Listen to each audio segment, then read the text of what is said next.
What's up, ladies and gentlemen? Welcome to another episode of the Impact Over Income Show. We have an amazing guest with us today. Her name is Ollie Smith, and she is a fitness and productivity coach, helping business owners really create sustainable and healthy habits for their life and also for their business, basically. It's going to be an amazing conversation based on her journey and everything she's been able to accomplish so far in our life and in our business. And I believe you guys are going to really learn a lot from her. Oli, how are you doing today? I am fabulous. Thanks for asking. How are you? I'm doing fantastic. It's glad and amazing to have you here on our show today. Oh, thank you. Awesome. So just to proceed, because of time, I just wanted to just ask you to kind of share your backstory of who you are and also how you got started as as a fitness and you also a productivity coach. What are some of the things that you had to experience? Can you just share us with your backstory, where you're from, who you are, and stuff like that? Cool. Yeah, amazing. So I grew up in a small country town. I rode horses every single day. Wow. So I guess, yeah, so I was a horse rider. That was my sport. And it got to a point where I wanted to project ponies. So I'd sell, train them and sell them. And also I'd compete on the weekends. So my business was like horse riding lessons and all that kind of stuff. So I've always had a business kind of mindset, entrepreneur mindset, if you want to call it. Yeah, so I started off, I guess, when I left school, I was in the real estate industry. So I worked really hard, got paid not very much at all, and I couldn't really afford literally anything. But I stayed in it for a little bit longer, and I basically learnt how to run a whole business. I was running the whole office. I was door knocking for like up these massive hills and doing so many steps a day and cold calling. I was doing everything. I was running the office. And then I had to get a second job because I couldn't afford, to live. So I was working 16-hour days for so long. And then eventually I got really burnt out. So burnt out that I actually couldn't even walk. And yeah, I was just like bedridden. My whole lower back and my knees just gave way. And yeah, I was like, oh, well, I can't continue doing this.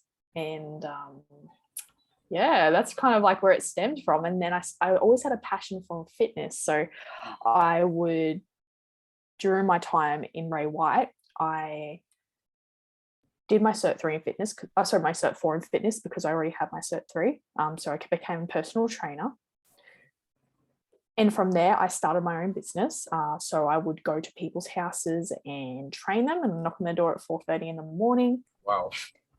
Yeah, it was crazy. And I did that for a while and it was fun and I loved it. But again, it got me really burnt out. So yeah, that's it from there. And then I basically built up, the habits to still work long hours, get fit and healthy, but do it in a strategic way. So that's when I helped busy individuals, right, to look after themselves and put themselves first. And then I became an online coach. So COVID hit and I had the opportunity to go online. So I got coaches and, understood what the space was about. And then, now I've built BizFit, which is an online fitness program for busy people. Wow. That's an amazing journey right there. Thank you. Well, when you were going to people's house knocking around 4:30 a.m. in the morning, were they actually responding? Or were they like, is this lady crazy? Why would she be coming this early in the morning? No, because they're paying for it. They show up generally. I've had a few times where they haven't and they're like gone asleep, but they still pay me. Thank goodness. Wow. So do you do it like in certain hours? Because I know personal trainers they charge per hour. Is that the way you structure it?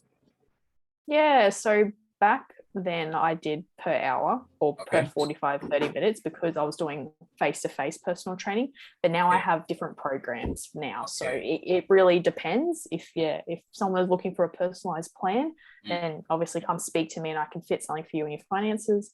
And then also I have a BizFit club, which is only 33 USD a month. And you basically get your meal plans, exercise programs, you get weekly accountability. So it's a very affordable way of, staying fit and healthy as a busy person. That's amazing.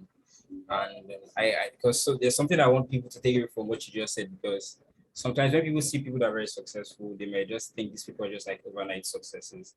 but they don't know that there are certain things, there are certain failures that people experience that led up to where they are right now. Because most people might not know that you have to go through the cold calling, door knocking, and they'll just be like, oh, Oli is an amazing influencer on LinkedIn, she's doing this, she's doing that, but they don't know that there are certain things you have to go through to be able to get to where you are now. There are certain habits you have to develop to get to where you are now. There are certain struggles you have to go through to get to where you are now. So, and I think that's something that people need to really take note of when you're listening to your story and listening to your journey as well. So thank you. Yeah, it's massive. Going through the hard times that you don't actually realize are serving you a purpose is actually crucial. And now that I've learned that, it's okay to go through hard times and fail and, you know, be unsure where you are, because that's what's building you to be the person you are today, and then start living your true purpose. It's like a push, a push in the right direction, I call it. Wow. Because I believe it's always part of the journey. Of course, yeah. Because if people don't pass through such things, it's be very difficult for you to advise people that are going through such phases in their lives. Because if everything was just made easy for you and somebody's struggling, there's no way you'll be able to advise them because you don't have the experience. You don't experience what they're experiencing, so they won't be able to relate with you as such. So that's the reason why you know sometimes difficult times is there for a reason, not just for us, but also for other people that will also pass through the same phases. Yeah, definitely, 100%. Sure. So let me just ask the next question. How do you think individuals that are watching this podcast right now, how do you think they can develop, you know, consistent healthy habits? Yeah, good question. So I guess I also help people, you know, with productivity, accountability side of things. So I work with people who have really big dreams, visions, goals, need an action plan, and need to be held accountable to really get there and be productive in the hours they have to actually accomplish it. So all those people out there who are busy, who need habits to basically live a happy life, the foundation of anything is building sustainable habits. So starting small and then building up those habits. So you build resilience, you build discipline, you're building the habits you want to, so you can become a high performer or the person you want to be, the mum, the dad that you want to be, the leader, the business owner, right? So I think 3 high performance habits that I would, you know, give to anybody would be: number 1, wake up at the same time every day. Your body is like a clock. So if you can wake up at the same time every day, your body will naturally wake up with energy and you'll get used to it. And then you'll also start getting more done in the day if you can wake up half an hour earlier. So I guess that comes with it. My second thing would be eat whole nutritious foods. Sorry, I'm like coughing. Sorry. Oh, sorry, I'm like recovering still from COVID. Oh, wow. I didn't know you had COVID. I'm so sorry. Oh, it's okay. It was horrible, but I'm okay. Yeah, so the second one would be to oh, I forgot what I was saying now. Oh yeah, that's right. I hope you can cut this bit out. Would eat a whole nutrition food diet. So eat a whole nutritious food diet. That's what I'm trying to say. So foods that have no preservatives, refined sugar, anything that is not going to serve you, your heart, your body, or your brain any kind of source of goodness, if that makes sense. Yeah. So you want to eat whole foods, brain foods. In the book Limitless, Jim Quick explains that, you know, your brain foods: walnuts, salmon, broccoli, avocado, all whole foods. Yeah, just type up brain foods in Google and it will come up. So eat more of them. Turmeric's really good. And then the third thing would be to get into an exercise routine. If you don't know where to start, then talk to a professional or just search up, you know, YouTube workouts. It's the easiest thing if you don't have much money. You know, go on YouTube and go Pilates workout, you know, HIIT workout. Or the best thing you can possibly start doing is just going for walks. Try and walk every day if you don't have any access to any kind of gym or anything like that. Wow, that's very profound. So you need to wake up early the same time every single day. But you also said something there. You said wake up half an hour early. Could you if you're already waking up at 5 o'clock, then you can wake up 4:30, but you're going to make sure you get enough sleep. Yes. So half an hour earlier is more for the people who wake up at 7, 8 o'clock. You know, if you want to get more out of your day, you'll wake up earlier to get the most important tasks done. So if you can get your your 1 or 3 MITs, your most important task, done first thing in the morning, it means that you can actually work on the business, if you're a business owner or entrepreneur, for the rest of the day, right? So that's why that half an hour or an hour earlier is more beneficial, right? So I really believe in get up and get going straight away, but everyone works very differently. Some people like to have a more relaxing morning, do their meditation, blah, blah, blah. So it's really up to you. I like to get up, get going, get to work, or go for a walk and just, you know, move my body, because obviously the endorphins in your body, creating obviously happiness. It's a happiness habit, and also increasing energy levels so you can start the day with energy. That's a really good high performance habit. And I guess with the half an hour earlier, you also want to wake up, you want to kind of count back from your sleep cycle. So the thing is, sleep cycles work in 90-minute format. So that's how I've been taught. So for example, if I wake up at 5 o'clock, then generally I'll need to go to bed at 9:30 for me to wake up with energy. Because if you wake up at the end of a sleep cycle, you'll wake up with energy. You wake up in between that sleep cycle, and most probably is when you're extremely tired. So when you're so tired, you're like, oh, I don't know why, I had a great sleep, but I feel so tired today. Probably because you woke up in the middle of a sleep cycle. So try and count back like in 90-minute increments from what time you wake up or time you go to bed, and try and figure out what time you'll have to fall asleep to be able to wake up at a certain time with energy. Wow. I've never thought about it that way. Wow. Wow. Thank you so much for sharing that with us. Wow. It's okay. That's very profound. So guys, to those of you that are listening to this podcast or watching this podcast, as you know, all you have said, make sure to wake up early. But it also determines the amount, it also depends on the amount of the time at which you sleep as well. Because if you sleep, let's say for example you sleep at 10 p.m. in the night, then obviously you probably might need to sleep. Wait, let me just ask this question before I say that. How many hours do you think is like the normal time to take for rest or sleep? Or what would you recommend the hours for sleeping? Well, look, some people believe they can work on 4 to 5 hours of sleep. It really depends on you, but I really suggest that you get 7 to 9 hours of sleep a night. Wow. Or 10 hours, even better. You know, 10 hours. You can get. Oh, some people sleep for 10 hours, but you got to remember that everybody's completely different. Like my body works perfectly if I have 7 to 8 hours of sleep every night. That's like a really good night for me. I wake up with energy. I feel amazing. My partner, he wakes up at like he needs a good 9 hours sleep for him to have energy, right? So everyone's completely different. I have a client who has a 6 hour sleeps every night and feels absolutely amazing. So it really depends on you. Yeah, sure. Well, I don't think you should go below 6 hours, right? Yeah. Look, 6 hours is getting pretty rough, and people start running on adrenaline. And when you run on adrenaline, you start living in a flight or fight mode kind of mentality. So yeah, try and get sleep. And yeah, especially if you're running on a caffeine all day, that's definitely a no-go. Oh, you don't take caffeine? Oh, I love caffeine. I drink coffee all day. Like I love it, but I'll have no more than like for example, I had a pre-workout this morning and went to the gym, and then I had coffee with a friend. So that's it. That's with my caffeine that day. Otherwise, sometimes I'll have just one black coffee. Sometimes I'll have two. I generally love coffee. I don't just do it for the energy. I love drinking it. I love the taste. I love the smell.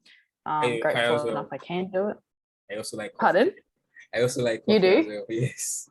Yeah. So what type of coffee do you guys drink in Nigeria? What's a typical the very common one is Nescafe. I don't know if you've heard it before. Have you ever heard it before? Nescafe. Yeah. And you know the funny thing, I actually just started taking coffee last year. Like I've never taken coffee before in the past. I was just like, wow, this tastes different. I'm going to start taking coffee. Yeah. Oh, I love coffee. It's amazing. But I find when I have too much of it, like one day I'll just overboard it, and next day I'm like, oh, I don't really feel like coffee today. But the next day I'm like, yay, coffee. You go. Okay, so yeah, I just think that there has to be like a balance in how you take it as well, because based on my research, I found out that when you take stuff that are very caffeinated over a period of time, it can lead to some health issues. So I like some people that I know, they just take the decaffeinated coffee So there's no caffeine inside the coffee, but it still like tastes good. So there just has to be a balance. Don't just overdo it, because you know Yeah. what caffeine does to the body is makes it's like a stimulant.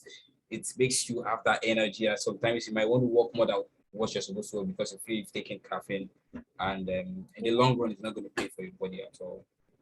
No, that's it. So in the long run, it like if you have too much coffee and you're running on adrenaline and not having any sleep, you end up ruining your adrenal glands, which is your adrenaline hormone, right? So yeah, you just ruin it. So yeah, too much coffee's got it's good, like a little bit of coffee here and there is fine because it's got some benefits to it. But drinking coffee all day, every day for years and years, probably not the best idea. Oh, amazing. Yeah, so thank you so much for sharing that. Just processing the next question, Holly. What's the what season are you guys in Australia right now? Are you guys in spring, or what's your weather like right So right now it is autumn. now? Okay, It is autumn. It's still pretty like I don't wear jumpers at all. It's still pretty nice here. So yeah, awesome. Is can't autumn like, complain. is it like a cool season? I know it's not winter obviously, but is it like a cool season? Is it very similar Yes. to spring, or It's kind of like a typical autumn day would be like a little bit windy, like the leaves start falling off the trees. We've had beautiful blue skies here, which is really, really nice. And then as the months go on, like we've got winter, which starts starts very soon actually, starts in June. Yeah, so June. And yeah, it will start getting colder in May, and then June it get colder, and then it will start getting warmer again, leading to September. I love spring though. September is probably my favorite month. wow, that's cool. And my birthday is actually October. Oh, is it? Yeah. Yes. Awesome. What's the weather like there right now?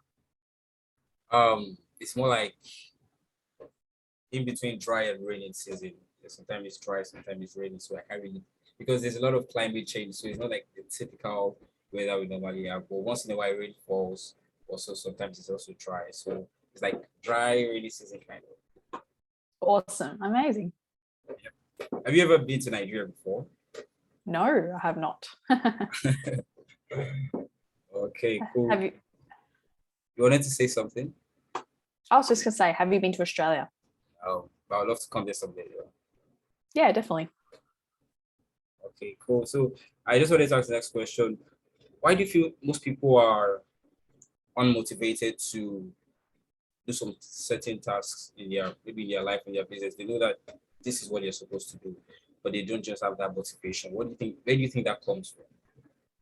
Yeah, so no motivation comes from not having any clarity, right? So this is my analogy. If you don't have clarity, don't have a reason why, you have no clue what you're doing and why you're doing it, right? And no action plan, then you're not going to have any motivation to actually get to where you want to go because you don't know what you're doing, right? So the first thing, if you have all this stuff you need to do, is number one, list it all out and actually gain clarity on what it is you need to do. And then understand why you actually want to do it.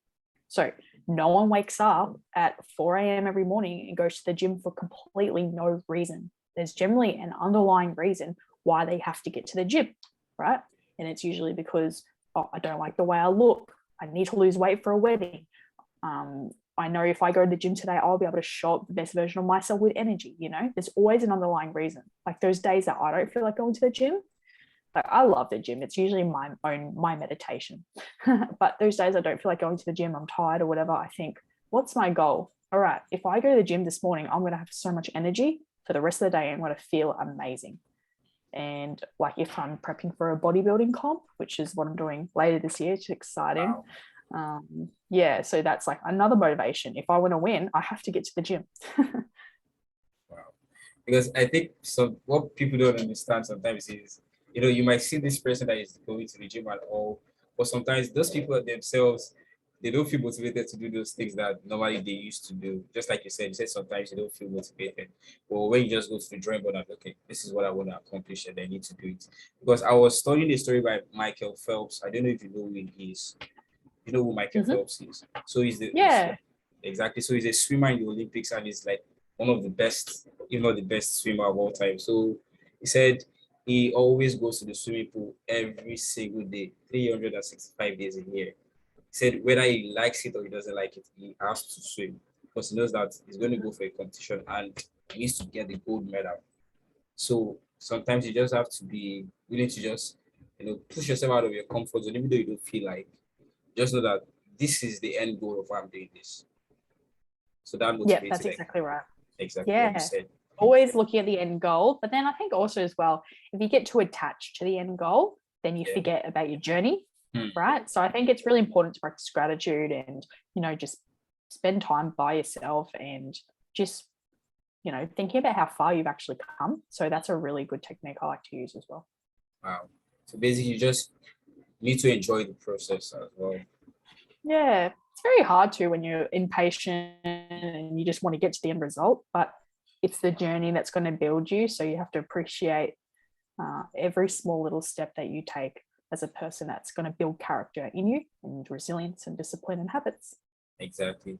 Because I see that sometimes, for example, maybe on a sales call with a client, sometimes they might not want to move forward. And one other thing that, causes this is probably you have some mindset blocks. But I think when you have a way of trying to show them by trying to explain to them and let them see that, if you don't do this thing, there's also um ramifications of your actions or your inaction. So if, for example, you like for example in life, if you don't take decisions, life is going to make decisions for you. And regardless of whether you take decisions or not, you're still going to have a consequence of that. So there's always a consequence of action or inaction. And Mm-hmm. when people understand that, if I don't do these things, what do you think is going to be like the consequence of me not doing this? So if I need to work with Oli to get my diet, my meals prepared so that I can, get the minimum requirement of the weight, I don't know how to say it, get the nutrients I need in my body to, be fit, to be strong, or to lose weight, for example.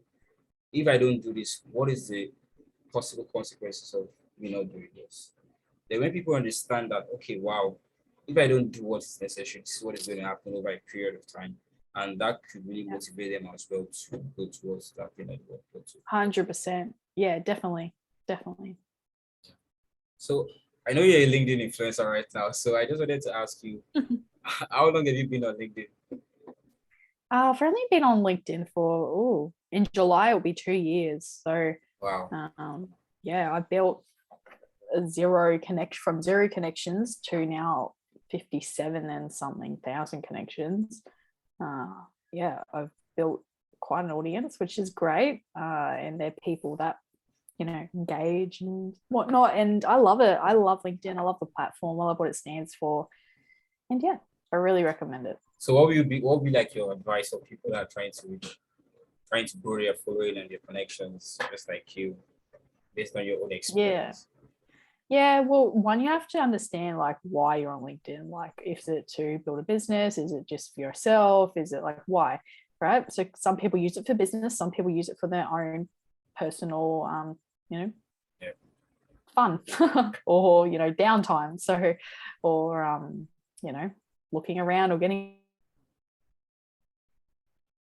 want to do. And like, for example, if someone wants to start a business and jumps on LinkedIn, one, understand who you're targeting. Everyone says this, know your niche, but you really have to know your niche on LinkedIn. Otherwise it will just, nothing will happen, so everyone will go on your account and be confused if it does not say exactly who you are and what you do. People are confused. Like, a few times I changed my profile and it was too broad, that I wasn't getting that as many connections and sales as I usually would. And then I changed it and made it extremely definite, and it based it around habits and high performance habits. And people understand what I do, and a lot of people have actually been following me for quite a long time now, that they're coming and reaching out, and I'm like, oh, I didn't even realize you've been following me for this long. And yeah, it's just nice knowing that the audience that you build and speaking, like the videos that I did a video almost every single day for a whole year. So that's something I Wow. recommend, is get on the video camera and actually speak to your audience, give them tips, have a conversation with them, have a look at other people's profiles that you look up to that are in a similar space, and kind of look at how they formatted it. And then obviously reaching out to people. Reaching out to people is the best thing you possibly do. Have as many conversations as you possibly can. And if you're in the business space, I really suggest that you whether you purchase, if you can, Sales Navigator, because it allows you to find people in your area that are more specific to who you want to target. Yeah. So that's probably my few tips.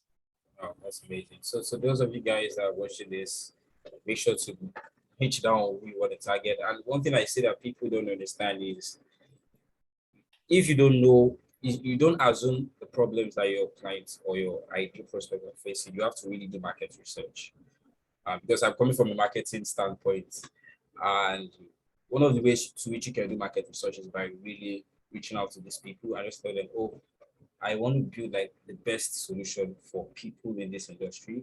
Would you be open to up on a call with me just to ask some few questions and see what what you're facing, so I can really understand my niche better? Then I can be able to craft an offer that really resonates with you, or to do some videos or content that really solve those problems. Because if you don't know what the problems of your ideal prospects are, even though you put content, it's not going to yield results for the time you put in it. So you must really understand your niche, then also have conversation. Because most people they're just like, I don't want to be seen as salesy, so I want them to reach out to me.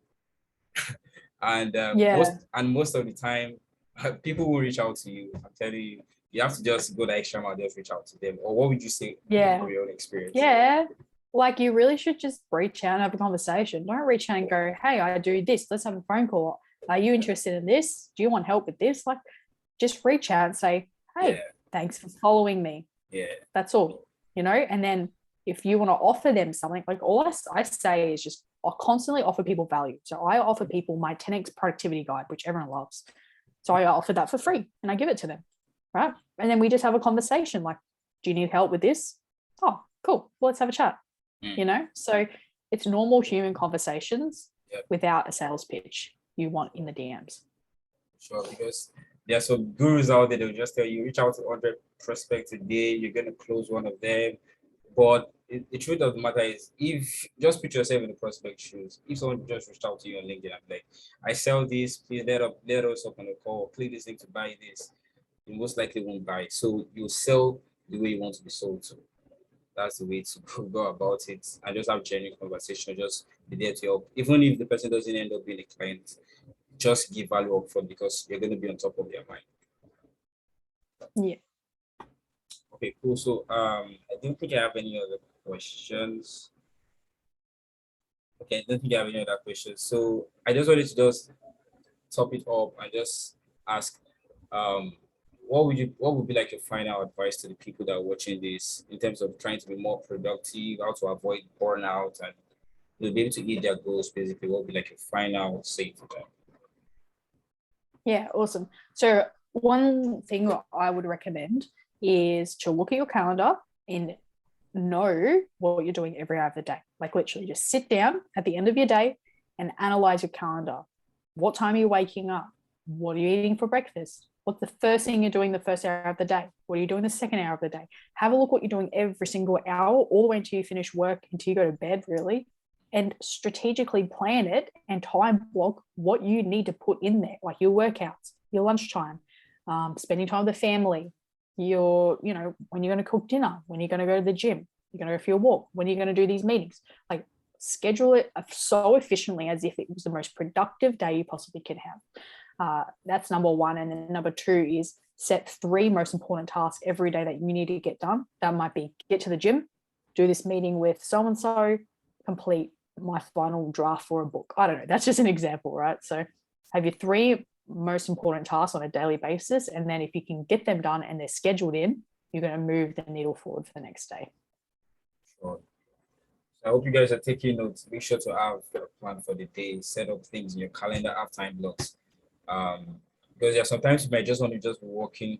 I think this is the reason why time blocks are very important. You could just chill out for a moment. You've done this for the next 1 hour and just chill out for like 15 minutes, 20 minutes to just reflect on what you've done, or just take a snack or something like that, just to really relax. Because sometimes when you're on the grinding mode, it can lead to burnout as well. You're just working like 4 hours straight, 5 hours straight without taking the time off. Definitely. Lunch breaks, absolutely key. Sure. So yeah, how can the people that are watching this or listening to this podcast, how can they reach out to you if they want to learn more about what you do and your programs and your services? So yeah, you can go to BizFit, B-I-Z dot, is it dot? No, no dot, that's my Instagram. BIZFITT.com. That's my website. You'll find the BizFit Club, which is the awesome club which delivers you your workouts and meal plans and everything you need. If you want personalized programs or accountability coaching where you have big dreams and visions and goals and need to be more productive to get there, then just send me a DM on LinkedIn, or you can send me an email at hollysmithpt.com. Awesome. So I'll make sure to put that in the description of this video to those of you who are going to be watching this. And so you guys can just reach out to Ollie and just get the help that you need to, reach your goals and be more productive in your life and also your business. Amazing. Thank you. So thank you so much, Ollie, for your time. I truly, truly appreciate you.